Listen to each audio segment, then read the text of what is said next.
It's Texas football talk from those who wore the burnt orange. Welcome to Longhorn Lowdown. Now here's Todd Hunt, Stevie Lee, and Stu Myrick. Welcome, everybody, to Longhorn Lowdown for another week on a very rainy Wednesday here in the beautiful ATX in Longhorn Country. Stu Myrick with my buds Todd Hunt, Stevie Lee. What's up, fellas? What's going on? And joining us on the virtual couch this week, the pride of, I guess now it's Tyler High, the former John Tyler Lions, played Texas 2003, 2006, the glory year, part of the glory years of the Longhorns, 5 years in the NFL, and now the owner of Nuclear Athletes. And we got to hear more about that here in a little later. Let's bring in the fine defensive end, Tim Crowder. What's up, Tim? How you doing tonight? I'm doing awesome, man. Enjoying a little time off and just relaxing and, getting ready to talk with you guys and, trip out a little bit, have a little fun. That's great. We were talking before we started recording about how the rain has kind of dampened the training that you guys do. I mean, as much as I'm glad we're getting rain because we need it, but I can imagine having all this wet stuff kind of puts things on hold in the training realm and getting everybody's performance up to speed. Yeah, definitely. I train from remote, so I'm predominantly train outdoors. I like to do it that way, and I'm focused mainly on sports. I don't really do general population, so I need the grass and all that stuff. But also, you gotta love the rain as well because that's how the grass grows. So, I take it both. That's right. Well, how did you start this company of training and that you've been doing for how many years now? So basically what happened is I was a kinesiology major at Texas. And while I was still in the NFL, I would actually coach and train a lot of the guys. I used to do my own off-season programs. And so when I first started, it was me and Derek Johnson. You guys had him on last week or so. Yep. So that was my training partner for like 4 or 5 years straight. And then once I retired, I took a couple years off and I was going to find something else to do. And he called me up, Arakpo called me up, and Jamal Charles, all these guys like, man, we got to keep doing what we was doing because we starting to get injured. So after that, I went full time into it, and I said, I guess this is my calling. So, and I embrace it, and I love what I do. I love coaching the kids. I love coaching all athletes. So pretty awesome at it. How did you come up with the name Nuclear Athletes?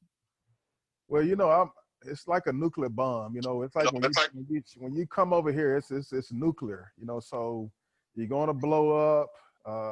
You're gonna leave better than what you came. Your whole, not only your physical is going to change, your whole mentality is going to change as well. So that was a big thing that I wanted to do. So that's why I came up with that name, Nuclear Athletes. So go ahead. I was going to say, I had a brief experience with Nuclear Athletes with the owner of Nuclear. And I think Tim thought that I was Derek Johnson or Brian Arakpo because the workout wasn't for an old man that sells real estate. You know what I'm saying? The workout was for an NFL athlete. And I left tired, sore for the next couple of days. So I think it works, man. So hats off to you and your business, man. I really enjoy watching your videos and all the guys that you train and things like that. And when you talk to those guys, I don't know if you know or not, but they always mention you, right? So I think you should take that and run with it, man. And good luck on getting new athletes and things that come through. It obviously worked because some of the athletes that you trained are world-class athletes. Yep. And just keep it up, man. Keep it up. I appreciate it, Steve. I wish you would have came more than once, man. We could have made a nice marriage, but you just didn't want to be with me, man. So you know what? They say cut bait sometimes, right? And sometimes you just got to cut bait. So I still love you, but I'll love you from afar. We had a very nice what did he call it? We had a good divorce. See, man, a friendly divorce. I even played on your basketball team and helped y'all win that day. Wait a minute, we lost, but I did good though. I think you did bad. You know, man, Yes, that's right. I have to In other beg words, him because if Tim wasn't there, you would have lost more. Is that what we're getting at? yeah, I'm gonna let him have that because he's Tim Crowder, but I'm gonna let him have that. But I forgot about that, man. You did come play out there with us. you know, Steve you- didn't think that I could play basketball, so I had to, because I like to go there and work out on the side. So none of the guys really knew who I was. So, I already knew I could barely beat majority of the guys on the court. So when I got on there, I scored like the first 6 or 8 baskets, and after that, man, I don't know how we lost, Stevie. You need to let me know about that. That was on you though. No, it wasn't on me. We didn't have a point. We didn't have a point guard. It was just a bunch of big football players trying to play basketball. We didn't have no point. That's what happened. So Yeah. I had to basically go cover the quickest guy, and so that took me out of scoring because I had to run around and chase him all game. No That's question. what happened. Hey, let's get that game back together after COVID, though, man. Come on. We need to. And you can find out more about Tim's training at nuclearathletes.com. They've got some great pictures, talks about all the different football programs, got summer camps, and all the different training that you do. And Tim, is from what I've heard in the past, like I said, your NFL Rolodex is just list after list of some of the best that has come through, not just University of Texas, but elsewhere and played in the NFL. Just an amazing presence there in the performance training realm. So good stuff all around, man.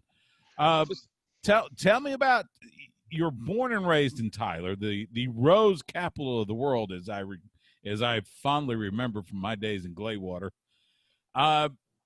What was life in East Texas? But man, I got to be completely honest. When I grew up, man, you got to kind of be from the country, understand that. But I kind of grew up in the country/hood, So it was very. You have to be tough. I come from a place where bullies get bullied, so I had to be tough. I had to stand up for myself, and I learned not to talk smack, because if you talk too much, somebody's gonna try you. So you better be humble. Yeah. So you're gonna be fighting every single day, and you don't want to have to deal with that, because there's somebody out there that's worse than you are. It's always somebody. But yeah, I kind of grew up in that humble environment. I grew up roping cows. I was a black cowboy, along with Earl Campbell, my dad, and so many other guys. I grew up roping cows. I was the guy that would jump off the horse and stir the calf by the horns and get him on the ground and tie his legs up. I was doing all that stuff at 10 years old. So, Wow. I never forget, I got ran over by a cow one time, and my dad, he always tell this story. He's like, that's when I knew he was going to be a football player, because any other kid would have got ran over, they would have went crying to daddy. He said, but you sat there and you punched the cow in the head because you was mad. So, Good stuff. Punch the cow in the head. That's beautiful. and didn't do anything to it, man. It just Of shook it course off not. and just went like it was nothing. But I was so pissed off about getting ran over, man. So, it was like I said, I kind of grew up in a tough environment. It really was. And it was very humbling as well, but I wouldn't change it for the world. Did you ever do Bronco riding, or the buck and the Bronco type of stuff, or just roping? It was really roping. It was roping. We did the trail rides. I've had to I had to clean the horse manure out the barn. I've had to do all that old stuff, man. So it was kind of like your way of being humble, being like, hey, you're not better than anybody else out here. So you're gonna always remember this, that if you can do it once, if you can get out the mud one time, you always be able to get out the mud, right? So, Yeah. Right. Yeah. So did you have siblings? You have any siblings that you grew up with? I have 2 older brothers. I'm the baby. All right. Did they go play ball anywhere else, or? Well, my middle brother, Kenrick, he's considered I even call him, he was the best athlete of the family. I mean, he could jump, he could run, he ran track, he was good in other sports. I was also good in other sports as well, but he was the guy that I learned a lot from. I could never beat him in anything until I turned about 16 or 17. So he just never let me win. And I had an older brother that's, he's 45 or so right now. So, he was kind of the one. He was a little too old. He was more like an uncle type of thing. So, yeah, love them both, man. Amazing. So, how was recruiting at John Tyler? Because, again, I went to Glaywater High. Of course, I'm a little bit older than you, but East Texas was, at least back in my day, they leaned a little more maroon than burnt orange. So, how was the recruiting process for you there with the Lions? Well, man, I was so much I've always been like that, man. I'm so much caught up in the moment. I really don't even think ahead. I was my junior year, I was too much in the off-season program, focus on getting bigger and stronger and faster. And, when the practice came, I was like, man, I got to get this starting spot. I got to solidify my starting spot. And, during the season, I was like, I'm too busy trying to play the next game and getting preparing. And, all of a sudden, man, I'll never forget, I walked into Alan Wilson's, he's a Hall of Fame. He just got selected in the Hall of Fame a couple of years ago. He called me to his office and said, hey, you got a scholarship offer. And I was like, what? I didn't even realize that I was good enough. And, we really didn't have computers and stuff in my house, so I didn't even realize that I was one of the top-ranked players in the state, So he walked in my house and said, hey, man, Nick Saban's on the phone. I was like, who is that? Like, I had no idea because I thought that I was going to make it in baseball. I was always better in baseball. So he was like, Nick Saban's on the phone. I was like, who is that? He's like, oh, he's the head coach from LSU. You don't know? And I was like, okay. And Nick Saban offered me as a middle linebacker. That's what's the weirdest thing ever. And then Texas was like the 15th or 16th school that offered me, but I actually got offered by Texas A&M to play wide receiver. They was one of the only schools that offered me to play wide receiver. And then UT came on down the line and offered me as a defensive end. So how did you decide to go to UT versus other schools? First of all, did you take all your trips? So what happened, I took a trip since LSU was the first one to offer me. I took a trip down there and I went to one of their summer camps. It was one of the best things, but also one of the worst things that ever happened. So the best thing is that it realized like, wow, man, I'm not ready like I thought I was. I mean, it was the most grueling camp that I've ever been to in my life. But that was also bad on their part because I was like, man, if he treat me like this at a camp, he gonna freaking dog me out when I get here. So, there's no way I'm about to go to this camp and this dude MFing me like this. Like, I'm not about to attend this school. So I was like, I'm not going here. So, but it let me know, like, man, I got a lot of work to do. I got to get better. And when I came back, I was much focused. I was mentally tougher. And I took a visit to Oklahoma with Bob Stoops up there, and I really liked it. But, it was just something just smelled fishy about it. And I just had a bad vibe about it. My mom loved it, man. But, they had my mom sold. That's weird, right? You think the mom likes it, the kid is going. But I was just like, man, something just not right. So I went to UT and everything fell into place. It felt like home, and I didn't want to leave. So that's when I knew that was a spot for me. You were recruited by Mac Brown, correct? Yep, Mac Brown. Okay. So when he came into your house, did your mom didn't fall in love with him like everyone else? See, Mac never came to my house. So What? The person who came to my house, I've always dealt with Coach Akina. Okay. So he was the guy for the. I'm gonna tell you guys a crazy story. So, in the country, East Texas, we're big into wrestling, right? So we call it wrestling, So I'll never forget. So Monday Night Raw was on, and I joke with Mark Henry all the time because I coach his son as well. Mm-hmm. And so Monday Night Raw was on, and I'll never forget. So Coach Akina, he calls the house, and I'm like, "Hey, Mom, he want to talk to you." And my mom was in the back, was like, "Hey, I don't want to talk to him." I'm just like, "Man, this is University of Texas on the phone." And she was like, "I don't want to talk to him." So she finally got the phone, and she was like, "Hello." And she was like, "Hey, Betty, how you doing?" She's like, "Hey, Coach, how you doing? I'm sorry, but I got to go because Monday Night Raw is on." So she gave the phone back. But, man, she just – and Coach Akina to this day, every time I see him, he always bring that story up, man, about – like, man, your mom basically turned me down for Monday Night Raw, so it just she loved The Rock, she loved Mark Henry, she loved all those characters, man. Well, as a wrestling radio host and aficionado, I should say, I can appreciate that. There's very few things that will tear me away from Monday Night Raw as well. Although nowadays, I don't know. Who was your favorite wrestler?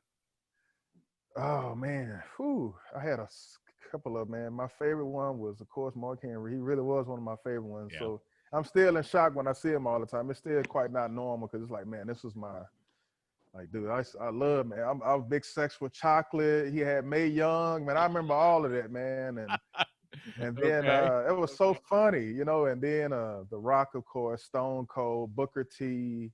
Right. Okay. Good. Then I used to watch the WCW, man. I was into Did that you? too, Okay. man. The NWO, Ric Flair. Of See, I course. remember Ric Flair when he was over there, you know. So Right. Ric Flair, the Steiner brothers. I mean, love it the was Steiner brothers. the ultimate warrior, Sid Vicious. I mean, I can go on and on, man. I was a big fan. All right. Hey, Well, you speaking Stu's I language was right gonna now, say man. I'm gonna have to have Yeah. you on the wrestling show now because we got to talk some wrestling. That'll be awesome. Oh man, That's I awesome. know it, man. I know when I remember when they crossed over. I remember Sting. I remember all of that stuff. I What about love Kabuki? the See, I don't Great know about the Kabuki. That might have been. Kabuki. Was that? Did you see Great Kabuki, It Tim? might have been before me. I think Or that did was he a have little another? before you. That Did he was have another that's name? no. That was kind of like '80s world class championship wrestling. Oh, okay. So that's Yeah, he before was. me. He was okay. Remember the Great Muta that would show up in WCW once in a while? See, I don't remember him either. See, Okay, I was on yeah. like 5 years old or Yeah, 4. that's So I don't that's remember that. so Great Kabuki is really old school. One of the first Japanese wrestlers that we got to see in the state of Texas. He was a huge star in the Dallas area. He was always a bad guy. Always he was managed by Gary Hart, who's the slimy limey. And see, I got to stop because otherwise I'll go an hour just talking about Great Kabuki. Um, so So when you hit the 40 acres, so you get recruited, you sign your letter of intent. So when you hit the 40 acres, what was one of the first things you noticed that was different about, coming from East Texas to Austin? Well, I'm gonna be honest, man. Like, I come from my neighborhood, not the city of Tyler, but my neighborhood was like 90% black. So when I got to Austin, man, that was a big whirlwind for me. Like, I only had, like, at my school at the time, it was John Tyler then, but it was around, I could count the white kids at my school on both hands. I'm talking about from 9th through 12th grade. Wow. So, I mean, it was very, like, you know, and it wasn't no racist thing or nothing like that. It was just that I guess it's where a lot of the black kids and a lot of Hispanic kids went. So when I got to UT, man, that was a really big culture shock for me. Like, I had to basically hang with, you know, Stevie and those guys to kind of like help me out as far as crossover, because I was very quiet because I didn't really trust that, because I was like, man, you know how your grandma is when you better not do this, and you better not do that when you get down there. I think I know what I'm talking about. You better not Yeah. get with this, right? Right. So, Yeah, I get it. so yeah, so it was just one of those things that it I was think a big culture shock for me. I think one of the you're right, and I'm from Shreveport, which is right down the way. Yep. And when I came to Texas, it was just white and black, Yep. where I'm from. And then I come down here and I have people from all walks of life from around the world sitting right next to me in class. Mhm. But one of the my earliest memories was my then girlfriend was sitting in the computer lab, and she met you, Tim, and Oh, wow. she thought the world of you, man. She just think that you're a sweetheart, right? Mhm. And then and she always thought that about you, man. So I don't know if you remember that, y'all sitting in the computer lab. You remember the computer lab down there by Miss Jean's office? Yep. Mhm. Yeah. And you probably don't remember, but she remember meeting you. She thought the world of you. She thought you was a sweetheart. But that's that down home Southern, raising, upbringing, right?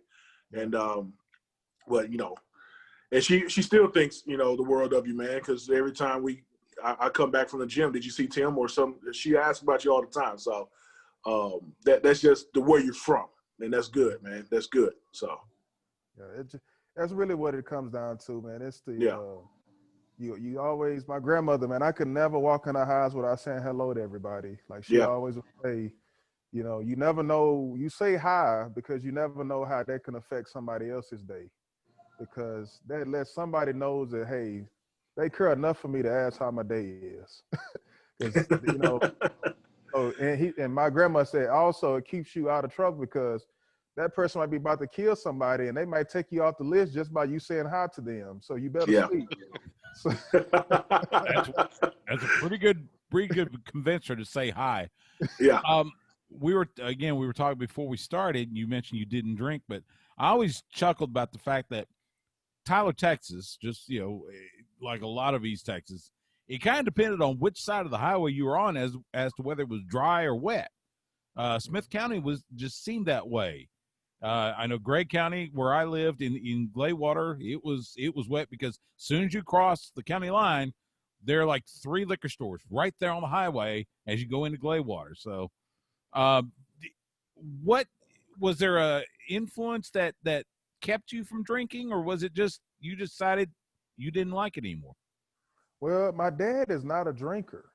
My mom, she drunk, but it was more of a wine cooler type of thing. Mm-hmm. Strawberry daiquiri, stuff like that. But my dad, I've never seen a cigarette. I've never seen I've never heard him say a curse word. I don't even curse. I've never heard him say a curse word. And I think a lot of it comes from him. And again, I had my moments in college where, you piss me off or something like that, and I might curse at you, or I had my episodes where, Stevie got me in trouble and got me to start, dibbing and dabbling in the alcohol, and, him and Rod Wright and Marcus Tubbs and all those guys. And they got, hey man, don't put that on me, man. They got Casey Hampton up there intimidate me, man. And I'm just like, I don't want to fight this big old 340-pound dude, so I'm about to drink today. So man, and when you said Stevie Lee and got you in trouble, I was like, no, he's joking. But then when you named all the other names, I was like, damn, now I think he's right now.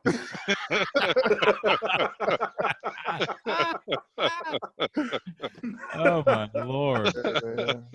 So at that time, I was the only one that was playing, right? So all of those guys was already playing or in the rotation. So it was just like, hey man, we're gonna take you on the high wing, and so I was hanging around all those guys all the time, So they were showing me the ropes, and it's funny, I did the same thing when I got older. Like, I always had the younger guys around me, and I was a better influence than what Steven was to me, though. But I was a better, I tried to be a better big brother.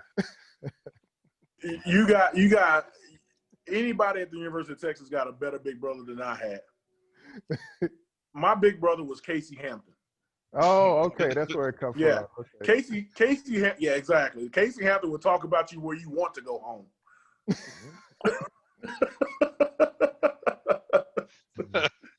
And he knows it. I told him that too, so he knows it. It's not nothing new for him. Man, Casey gives you that look from hell, like I never forget, man. You guys was like, hey man, he don't drink. And Casey turned around, man. It just seemed like the Red Sea had parted, man. I mean, it just like everybody had scattered the dance. Everybody had stopped dancing. It's like time has stopped. And it's like he was just looking at me and not anybody else. And man, I was just like, dude, yeah, I'm a little crazy, man. I don't want to fight this guy in front of this. I don't want to do this right now. So let me drink. And he gave me the worst alcohol of all, man. I'll never forget. It was that Bacardi 151. That thing. Oh, it was like gasoline, man. I mean, it is. Like, yeah, it's so potent that you can be dead drunk and it would basically sober you up for a quick second, then put you out for the night. Oh. Yeah, you walk by that and you get buzzed. It's yeah, man. I mean, they got the flammable label on it. That's got to tell you everything you need to know. Like, man, I can clean the house with that stuff, man. Yeah, man. And it'll never look shinier too. That's for sure. Yeah. When you got on to campus at Texas, and you started in, you played every game of your college career, correct? Yep, every game. You played every game. You started all. I think what I figured out, all but maybe 4 games as a freshman. Every other time you started. Yeah, so I started 9 games as a freshman. I started the first.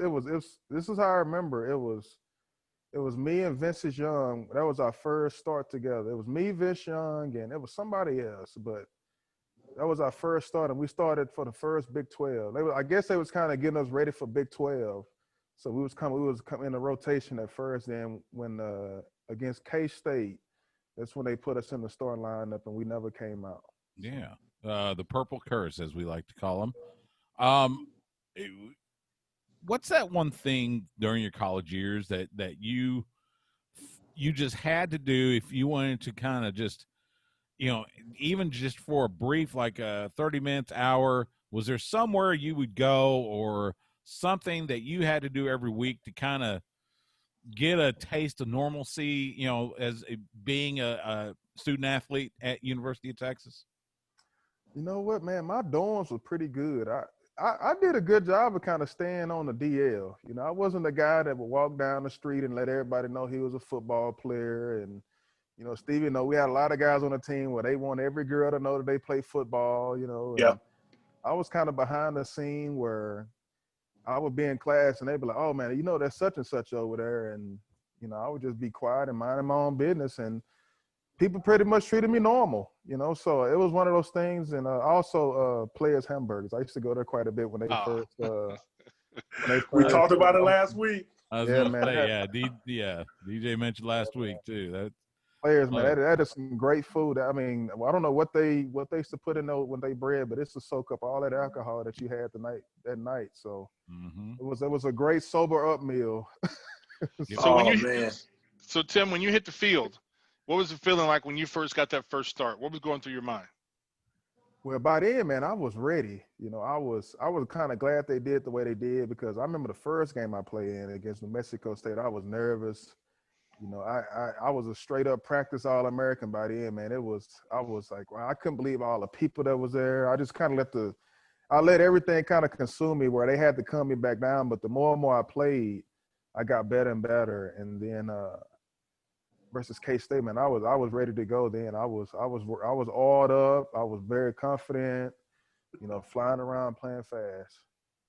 Yeah. So what was the best? What was the first time what was your first hit where you just knocked a snot on somebody? Who was that on? I'm not talking about you just tackle. I'm talking about you just straight up knocked the snot out of the person. See, man, I've had too many concussions in my day, so I can't remember all that. all I know, man, is, I can talk about practice, and I can't even remember. It was so many of them. I can't even. D lineman, man. You know what sucks about playing D line? You rarely get a big hit. You always sharing the block and almost getting ran over because the guy's in your face, and you got to kind of bow up and then wrestle him to the ground. So, D line, we really don't get that big hit unless it's the quarterback, where they just all of a sudden we just beat the guy clean. That's what I was gonna say. You always got that one sack you remember. What's that one sack you remember, man? It's not the sack, man. I remember when we played. What's the guy that's the analyst guy on TV for Colorado? He was a CU's quarterback. I know you talk about. He's a really good commentator now. Klatt. Joe Klatt. Yeah. Joe Klatt. So I'll never forget the first time we played him at Texas. And it was actually like the first series. And I got a personal foul for it because we had already kind of made it up. The D-line, we used to do some sneaky stuff, but we was a mutiny group, man. We was a team full of renegades. So I never remember. It was me, Rod Wright, and some more guys. And we was all talking like, hey, man, I think Stevie might have graduated by then. Yeah. I was like, hey, man, I'm gonna get a personal foul if he come. And they was like, man, I'm gonna get one. And we was like, dude, we gotta let him know, like right now, like how it's gonna be today. Like, so if he holds on to the ball too long, I'm gonna still kill him. And so he was on the sideline, he was running out of bounds, and they had me dropping coverage. And if the quarterback runs out the pocket, Stevie, what our instincts kick in, right? We don't care about no covering or running coverage. Back anymore. No. I'm thinking about getting to the quarterback, right? Absolutely. So he scrambles to my side, and I was coming. I had a good 15-yard head start on him. So it was like I was on the kickoff team, man. And when I tell you, the guy threw the ball, and he took at least 2 steps, and I just floored him, man. And it was so bad. he was basically knocked out, he was done for the rest of the game. And I'll never forget, man, Coach Brown got me on the sideline. He made me sit out a couple plays because I got the penalty. He was yelling at me and stuff. And then when I walked back in, he tapped me on the butt and said, "Hey, man, great job. You set the tone. Let's go. Let's get it back right." Yeah. As you would expect, it's sad about the foul, but hey, in reality, it set we the like tone. I mean, he was done. I mean, you could just tell it was like a boxer that's being woozy the whole game. I mean, he was off. His balls was inaccurate. He was just flustered. I mean, he heard footsteps all game. I mean, we beat him down too.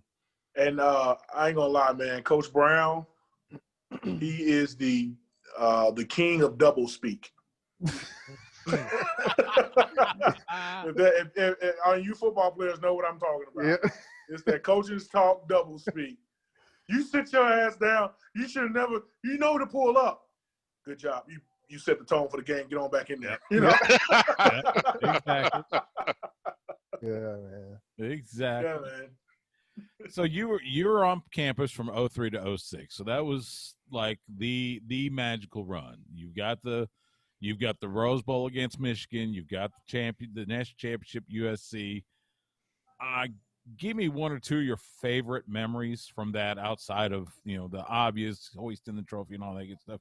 But one or two great memories that just stick in your mind, that just make you smile whenever they cross your mind today. It's really not just one or two moments. It's more of a journey.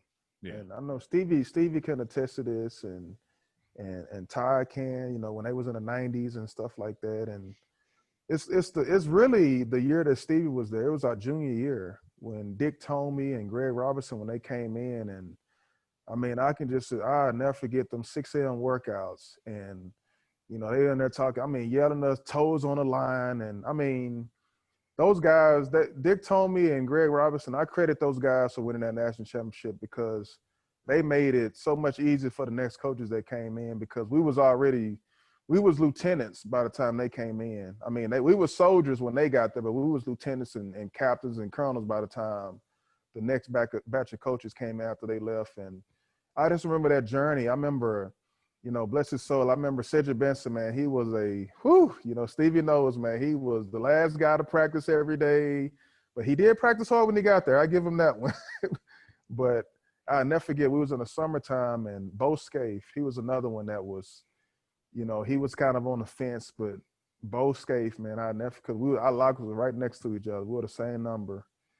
And Bo Scaife called out Cedric Benson in a summer workout one day. It was real hot out there too. And, said he went off, keep my name out your mouth and all this and other stuff. But everybody was kind of smiling deep inside, because that let everybody know, like, man, this is changing, because, we're not afraid to call out the superstar. And it was exactly the same way the next year after Steve was gone. Vince Young, he missed a couple workouts, and me, Rod Wright, Justin Blaylock, a lot of us was like, hey, man, we're not about to be doing the up downs for you, VY. So you're going to have to fight all of us. And I don't think you can whoop all of us, So, we're going to have to get some act right around here, because you're going to stop skipping these workouts, So we didn't really care who you was, and that held everybody accountable. And it led on down the line. I mean, the RACPO, they did the same thing with their groups too. So I think it's just more of a journey to getting there that I remember the most. That's awesome.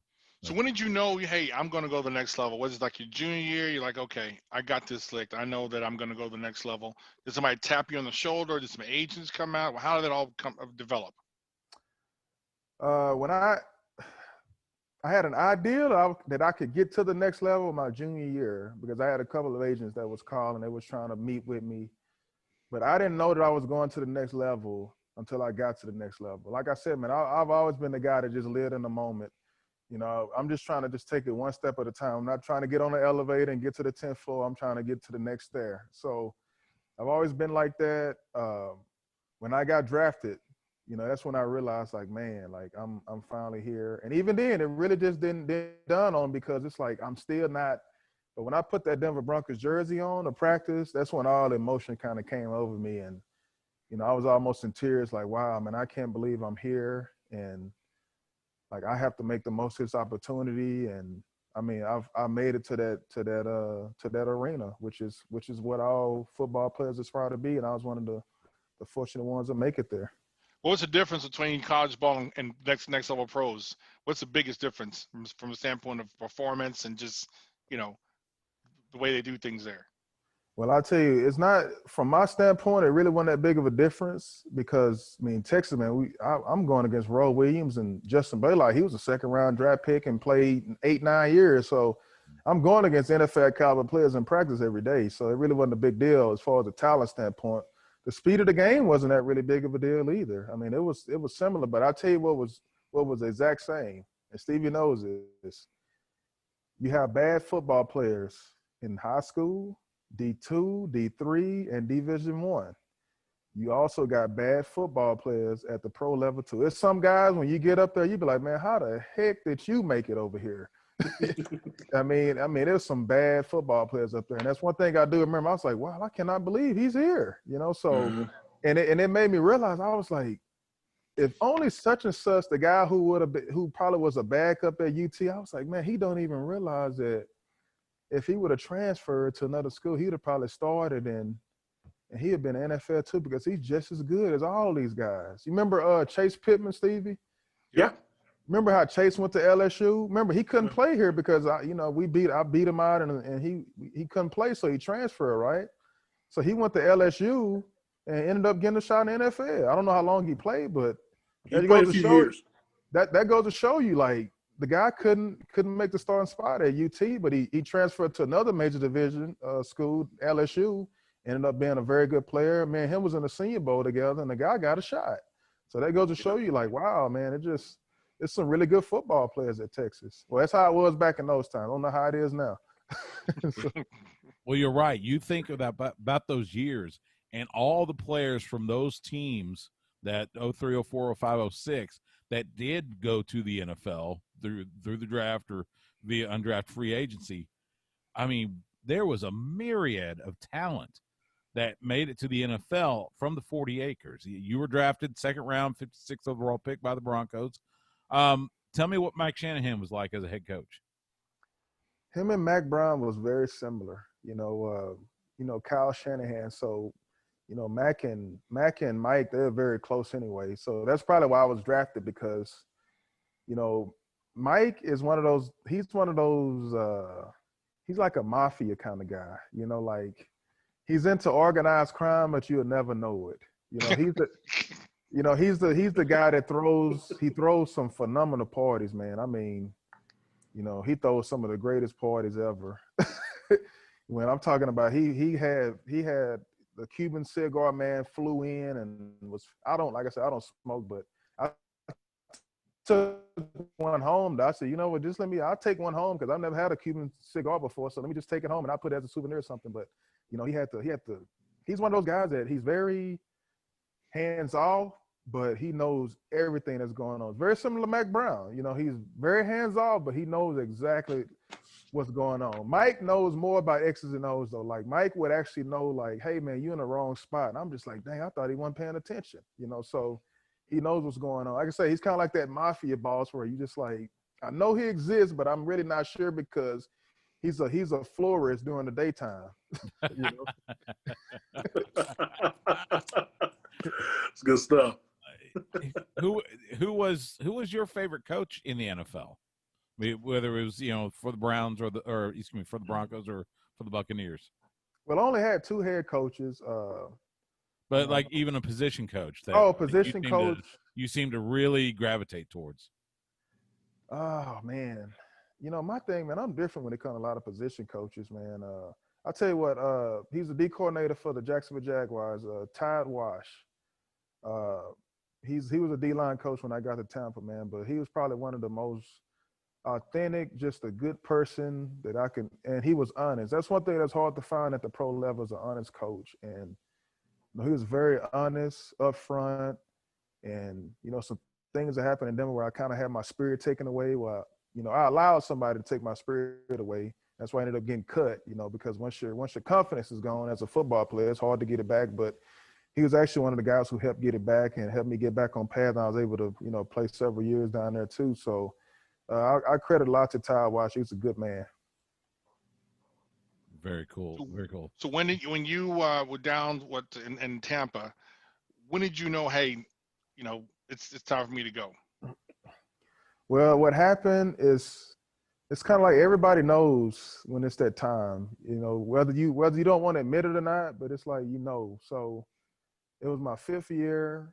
I still had another year left on my deal. I could have played longer, but everything happened for a good reason. I'll get to that in a little bit. But so what happened is we played Carolina Panthers, and I was about to get my opportunity to start that game because some of the guys got injured, and everybody else like, man, all I need is opportunity. I'm not coming off the field because I was a backup, but I was like the perfect backup because I was considered the third starter because I played just as much as those guys. It was a great rotation that we had, but I wanted to be the bona fide starter because I knew the money that came with that. So so what happened is I was on special teams and I was on a kickoff return. I was on a wedge. And that was good. That was about to be my opportunity, man, to start. And I knew I was going to take over and all that stuff. And the first play of the game, man, I went down. I got into the wedge. I broke out the wedge. I saw my guy coming. I went to get my head across to get in better position. And next thing you know, I woke up off the ground, and the trainer was asking me what number is this and what's my name and all this. And I had a really severe concussion to the point where I blacked out. And it messed me up for a while. I mean, the season was over with, and I was still having ringing and stuff in my head. And at that time, that's when the concussion thing was going on. So when that play happened, I knew it was over. Looking back on it, I said, man, that was probably, I knew that was the last play of my NFL career. I said, dang, that sucks. So I went through a lot of what I call it now, my therapies, which is training athletes. Without those athletes, I don't know where I would have been because they didn't realize that they was my therapy for a while. Those was the guys that I was able to, not focus on my own issues. I was like, man, I can't be worried about myself. I got to get this kid better. So that helped me tremendously. Yeah. So you were running down on kickoff and you were the wedge buster? Nope, I was actually on kickoff return. Yep, I was on kickoff return. And yeah. I'm glad they got rid of the wedge, man. Just as a football player, just wanting to see healthy guys playing. They got rid of the wedge since then, right? It's over. You can't be in a wedge like that anymore, right? I don't think it's a wedge anymore. But man, you got guys who are running 4.5s, and the people think it's those linebackers that's coming down there, man. That guy that's 230 to 40 pounds, that's the guy that's going to give you hell. Yeah. So he's a bowling ball of lightning. He's probably a 4.4, 4.5 runner. And, a lot of times the special team players, they don't really play on defense or offense. So that's all they live for. So he's coming down there to just head hunt, and it was like that, man. I just got the worst of the play. It's like that Willie Nelson song, "Don't Let Your Baby Grow Up to Be a Wedge Blocker." Exactly. Mama, don't let your baby grow up to be a wedge blocker. Don't do it. Don't do that. Yeah. Hey, Tim, going through your playing days at both at Texas and the NFL, is there something that a lesson or something that you take from your playing days that is like that's the key that you use in your current role as the owner of Nuclear Athletes and as a trainer and teaching these guys? Well, my main thing is it's weird how it works. Like you normally learn from the adversity in your life, right? So I learned from the adversity, and I always say, you know what? I despise dishonesty. Like, I'd rather for you to just tell me like it is, no matter how much it hurts my feelings. Just give it to me cut and dry, man. Like, don't lead me on. Don't lie to me. Don't say you're going to do something. Don't do it. Don't sabotage me. Don't just do stuff like that. So, when I became a coach, I was like, you know what? I'm always going to be honest with not only the kids, but I'm going to be honest with the parents. I may lose business because of it because, I'm realizing that people, they may say, hey, tell me the truth. But when you tell them the truth, it's not the truth that they want to hear. So they would rather be lied to, So I say, you know what? I'm gonna always be honest in the end, because at the end of the day, I can sleep at night and be at peace with myself because I know I was honest, and I know that my heart was in a good place. Because if my heart wasn't in a good place, I won't be able to sleep, and that's messing with my peace. I understand. Besides nuclear athletes, what occupies your life right now? And I got a wife, been married for over 10 years now. I got, kids, 7 and 6 years old, 2 girls. They're getting taller and taller, and trying to figure out what they're gonna end up probably doing. And we got the virtual school going on, and just doing normal stuff. I'm just a normal guy, man. I painted the garage. I repainted the garage the other day, and I painted the house the last off season. I painted the whole house, last off season myself. And I'm coming a pretty good handyman, and it keeps me busy. It's that feeling of accomplishment, like, man, I can't believe I did it, So, and like I said, I'm just a normal guy. I ride my bike all the time. That's my peace. And I exercise. I wish Stevie would come back and exercise with me sometime, but He's not coming back. He's not coming back. I'll tell you this, man. This conversation, I love it. I'll promise I'll give you one. I'll give you one more workout. Okay. All right. All right. Well, One more. Let that be the first one. Don't let it be the last one, Stevie. Don't let that workout be the last workout that you do. Let that be the first. No, it's not. It's not. I've been hitting the pavement last few weeks, and I'm down 30 pounds. Okay, But nice. Good. Yeah. Good. And I'll come over. I'll have one more workout with you, Tim, and then we'll see after that. Okay, Tim, good, this could be a new market for you. The old man real estate guy training. You could develop a whole program, brand it, and then market it to all the real estate people across the area. That could be a whole new market for you. You're right. I haven't thought about that. Yeah, man. A lot of the older retired guys that they can't quite, they don't want to work out like they used to, but they still kind of want to do stuff like that. To keep them going, and just a brotherhood. That's what I'm thinking about. It's just a brotherhood of. It's nothing like straining with somebody, man. You become good buddies when y'all are working out. So yeah, that's true. The main question that I got, and you probably got this too, Tim, was, do you miss football? So when I finished, I finished right out of college. I didn't, do the whole NFL thing. I gracefully bowed out and said I want to go work. Mm-hmm. So I went from our locker room, having wrestling matches under the storm. You know what I'm talking about. Yeah. And being in the locker room, talking to everybody, just hanging out. You know how it is, man. Sometimes we just hanging out in there, just talking for hours. Mm-hmm. I went from that to a real estate office with 4 women in it. Wow. And I'm the only man in the office. And a big one.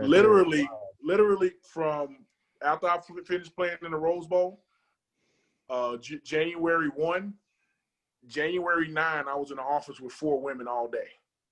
Wow. So I had to change my whole perspective on everything. So what I really miss about football is really these conversations. That's why I like this podcast so much, because I can reminisce about the conversations we had. I can reminisce about us making you drink and going out with Rod and all these. I mean, we can reminisce about all that stuff, because that's what I miss. I don't miss going down and trying to bust a wedge, right? I don't miss trying to waking up and saying you have 3 fingers up when you really have 6 up, right? Yeah. I don't miss any of that. I miss being with my guys. That's what I miss. It's the same here. I get asked, like you said, we all get asked that, right? And I tell everybody, I say, you know what, I miss that.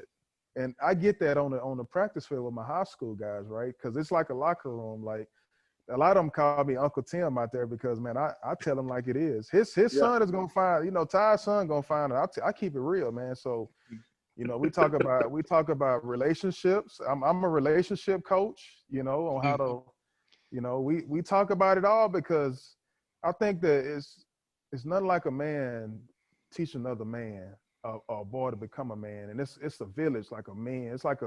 It's like if you got 5 male lions, man, you can't help but to grow up and be a lion. Yep. If that's what you see all the time. Absolutely. And I think that's what we kind of getting away from in this society. Like, man, what are male lions at? You know, a male lion could care less about anybody, you know, thinking bad about him, because he knows that he is the protector of the circle of life. And I think that's what this thing is about, as far as getting these men back around and helping these youth. And because a lot of our babies out there, man, they have no idea, because you know, they get around me and it's like a shock to them. Like, man, oh yeah, this is what a real man is like. And I'm not trying to be one. It is what it is, you know. So, because a lot of them just don't have it in their lifestyle. So that's what I miss, man. I miss the camaraderie and, you know, the joking around. And man, you get a locker room full of a lot of dudes, man. You hear a new story every day, right? Somebody always got a new story to tell, and it just never gets old. Yeah, man. man. You got so many comedians in the locker room, man, and there's just so much going on. Yeah. Stevie and I we're on the board for the Austin chapter of NFL Alumni, and that's, you know, one of the things I've been doing this for over a decade, and you know, I've heard that so many times is the brotherhood, the camaraderie, the, you know, being in the locker room, that, you know, it's something that you can't capture anywhere else, and so and I totally understand that. Tim, this has been a lot of fun. I know we've thoroughly enjoyed this conversation. So cool. And, you know, again, a fellow East Texan, gotta love that. So, tell everybody how they can find out about Nuclear Athletes, and, give yourself a little bit of love for your business. Well, definitely. So it's you can find me at nuclearathletes.com, or you can email me on nuclearathletes@yahoo.com. I'm also on Nuclear Athletes Twitter. I'm very active on there. I don't just talk about football. I talk about everything. If you've seen my Twitter, man, I'm very controversial on there, but it's the truth. That's one thing I like to do, is be truthful about it. I speak on all topics. I'm trying to fight against racism. I'm trying to help these college football players get some type of form of payment besides just a scholarship. I'm very active, man. I'm just living my life normal. You know, my number, my actual cell phone number's on there. I'm not hard to find. I'm like an open book. All they gotta do is just open me. So, and that's how you can find me. Well, I wish you nothing but, you know, all the success in the world. Thank you for what you are doing today for not only the youth, but for those that are seeking your services, man. Again, a great conversation. That'll do it for this week's Longhorn Lowdown. Make sure you follow us on Twitter and Instagram at Longhorn Lowdown. You can follow me on Twitter and Instagram at Stu Myrick. That's STEWMYRICK. Stevie, tell everybody how they can follow you. Instagram, it is, golly, what is it on? I forgot. I know one of them is Stevie Lee 65. That's Instagram. Stevie Lee 65 on Instagram, and Stevie J Lee on Twitter. And Todd, you're at 94.hunt on Instagram, correct? Yes, sir. All right. We're still working with the back staff to try to get him on Twitter. Yeah. You know, those gerbils have to run a little faster to rev up the machine. So, again, thanks so much for giving us some of your time tonight. It's such a great conversation. We'll be back again with another episode very soon. But until next time, hook 'em. Hook 'em.